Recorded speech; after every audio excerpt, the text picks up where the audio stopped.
नमस्कार दोस्तों, स्वागत है आपका स्टडी फॉर सिविल सर्विसेज में। देखिए, स्टडी फॉर सिविल सर्विसेज के छात्र हैं तो ये वाला टेलीग्राम जरूर ज्वाइन करके रखिए। यूट्यूब चैनल में हमारे साथ है तो भी ये वाला टेलीग्राम ज्वाइन करना बहुत ज्यादा जरूरी है। सारे नोटिफिकेशन, सारे अपडेट, सारे मोस्ट इंपोर्टेंट पिक्स, सारा रिवीजन सब कुछ यहाँ पे बताया जाता है।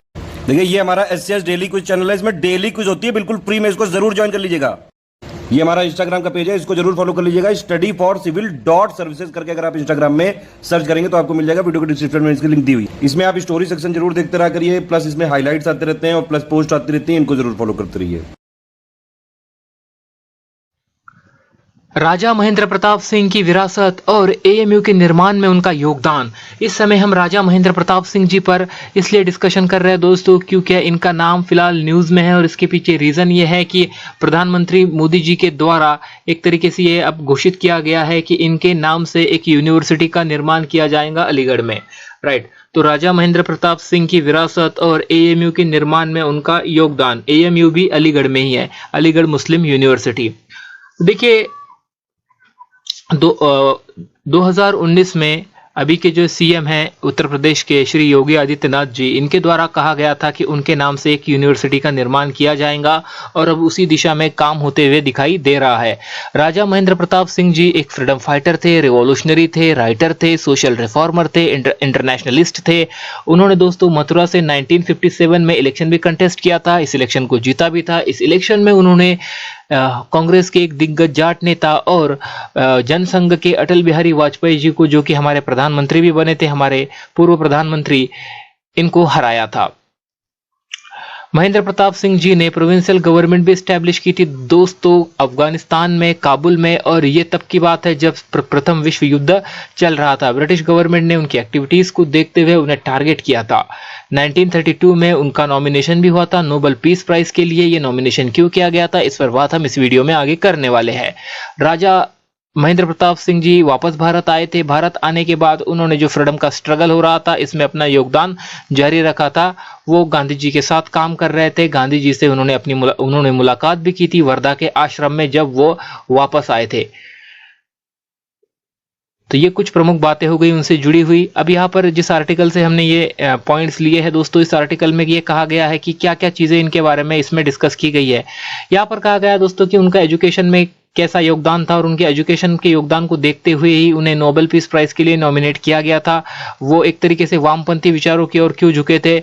और दूसरी बात यहाँ पर यह है कि यूपी के आने वाले इलेक्शन है 2022 में, और इस इलेक्शन को ध्यान में रखते हुए क्या प्रेजेंट स्थिति है जो करंट गवर्नमेंट है वहाँ की जमीन पर, और उस स्थिति को देखते उस स्थिति का और राजा महेंद्र प्रताप सिंह जी के नाम से जो यूनिवर्सिटी बनाई जाएंगी इसका क्या रिलेशन है यहाँ पर, ये हम इस इशू पर हम लास्ट में बात करेंगे।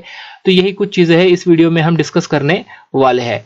तो देखिए दोस्तों, महेंद्र प्रताप सिंह जी की शुरुआती जीवन और उनके ट्रैवल पे पहले बात करते हैं।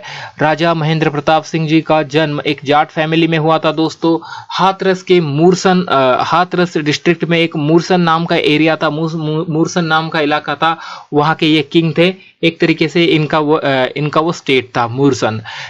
अब देखिए राजा महेंद्र प्रताप सिंह जी एक तरीके से इन्होंने काफ़ी ट्रैवल किया है अपने वाइफ के साथ। उनकी वाइफ सिख थी।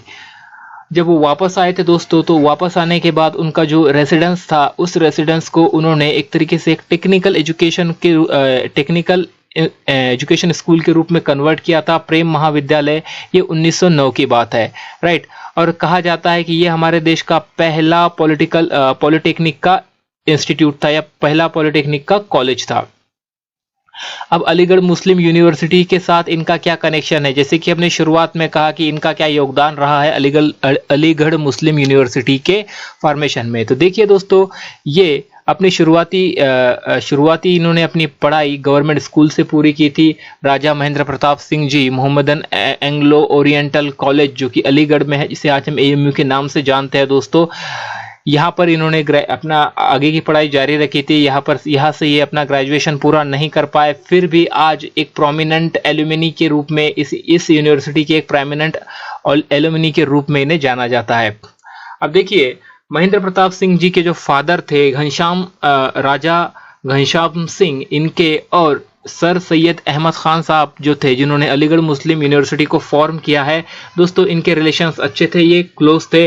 और कहा जाता है कि जिस समय सर सैयद अहमद खान अलीगढ़ मुस्लिम यूनिवर्सिटी को एक तरीके से वहां पर एक कॉलेज बनाने के लिए, एक इंस्टीट्यूट बनाने के लिए स्ट्रगल कर रहे थे, उस समय पर राजा घनश्याम सिंह जी के द्वारा इन्हें आर्थिक मदद भी की गई थी। और राजा घनश्याम सिंह जी के द्वारा ये जो इंस्टीट्यूट बना है, इस इंस्टीट्यूट के लिए जमीन भी डोनेट की गई थी और कुछ जमीन लीज पर भी दी गई थी। राइट। अब देखिए, उनके फैमिली के द्वारा भी इस बात की पुष्टि की गई है कि उनके द्वारा एएमयू को लैंड दिया गया था, उसमें से कुछ जो लैंड है ये एज अ डोनेशन के रूप में दिया गया था और कुछ जो जमीन है वो एज अ ग्रांट लीज पे दी गई थी। राइट।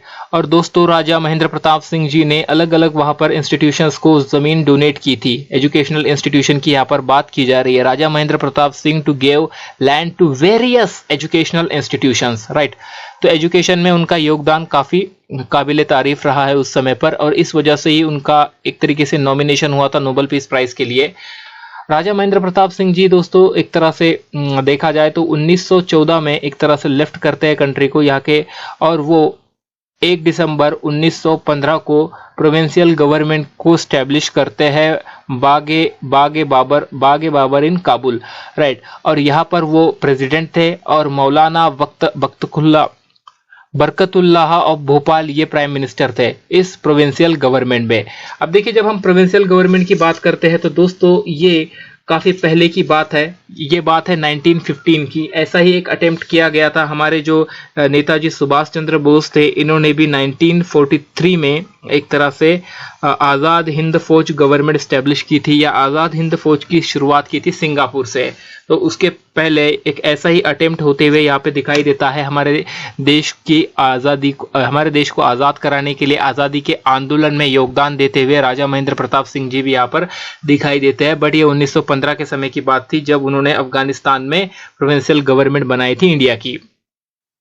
महेंद्र प्रताप सिंह जी अलग अलग देशों में उन्होंने ट्रैवल किया। वहाँ के जो डिफरेंट लोग थे उनसे मिले, और रिवॉल्यूशनरीज जो फाइट कर रहे थे दोस्तों, उनकी मदद करने की उन्होंने बहुत कोशिश की। अब यहाँ पर देखिए, जर्मनी, जापान, रशिया, स्विट्जरलैंड, इन देशों में ये गए थे। वहाँ के पॉलिटिकल लीडर से ये मिले थे। कहा जाता है कि जब ये जर्मनी गए थे तो जर्मनी में जो उस समय वहाँ के एम्परर हुआ करते थे, केसर विलियम II, इनसे भी इनकी मुलाकात हुई थी। कहा जाता है दोस्तों कि व्लादिमीर लेनिन से भी 1999 में इनकी भेंट हुई थी, इनकी मुलाकात हुई थी। अब नॉमिनेशन पर हम बात करते हैं कि इनका नॉमिनेशन जो हुआ था नोबेल पीस प्राइज के लिए, ये कैसे हुआ था। तो देखिए, महेंद्र प्रताप सिंह जी ने वर्ल्ड फेडरेशन इन बर्लिन को लॉन्च किया था, इसकी शुरुआत की थी। 1932 में इन्हें नोबेल पीस प्राइज के लिए नॉमिनेट किया गया था एक स्वीडिश डॉक्टर N.A. निल्सन के साथ, who was member of the commission of the permanent international peace bureau. अब ये नॉमिनेशन में दोस्तों इन्हें क्यों नॉमिनेट किया गया है, जब अगर आप डिस्क्रिप्शन देखते हो तो इससे पता चलता है कि इन्हें एज अ हिंदू पेट्रोट इसमें दिखाया गया था। एडिटर थे ये वर्ल्ड फेडरेशन के, और एक तरीके से अनऑफिशियल इनोवे थे अफगानिस्तान के। Right. The motivation for nomination read, यहाँ पर बताया गया है कि इसमें 2 प्रमुख बातें हैं। एजुकेशन में इनके द्वारा दिया गया योगदान, और ब्रिटेन के या ब्रिटिश ब्रिथलिटीज जो हो रही थी दोस्तों इंडिया में, इसे हाईलाइट करने के लिए, इस पे प्रकाश डालने के लिए इन्हें नॉमिनेट किया गया था इस पुरस्कार के लिए। Return to the country and political career in India. अब देखिए, 32 साल बाहर रहने के बाद ये राजा महेंद्र प्रताप सिंह जी वापस आते हैं दोस्तों 1946 में। आज़ादी मिलने के 1 साल पहले की यह बात है। और 1957 में राजा महेंद्र प्रताप सिंह जी ने कंटेस्ट किया था लोकसभा का इलेक्शन मथुरा से, और यहाँ पर ये इस इलेक्शन को जीते भी थे। चौधरी दिगंबर सिंह जी को इन्होंने यहाँ पर हराया था, जो कि इनके साथ कंटेस्ट कर रहे थे इलेक्शन। ये एक जाट लीडर थे दोस्तों कांग्रेस के, और वाजपेयी जी भी इसी इलेक्शन में वाजपेयी जी भी इस इलेक्शन को कंटेस्ट कर रहे थे। राइट। महेंद्र प्रताप सिंह जी ने तकरीबन 40% वोट्स को इस इलेक्शन में इन्हें 40% वोट्स मिले थे। Why the interest in Mahendra Pratap Singh legacy and work now? अभी इस समय पर इनके लेगेसी और वर्क की बातें क्यों की जा रही है, इसमें सरकार इंटरेस्ट क्यों दिखा रही है, इसके पीछे क्या पॉसिबल रीजंस हो सकते हैं? तो देखिए दोस्तों, कुछ ही दिनों के बाद या कुछ ही महीनों के बाद हमें यूपी में इलेक्शन दिखाई देंगे।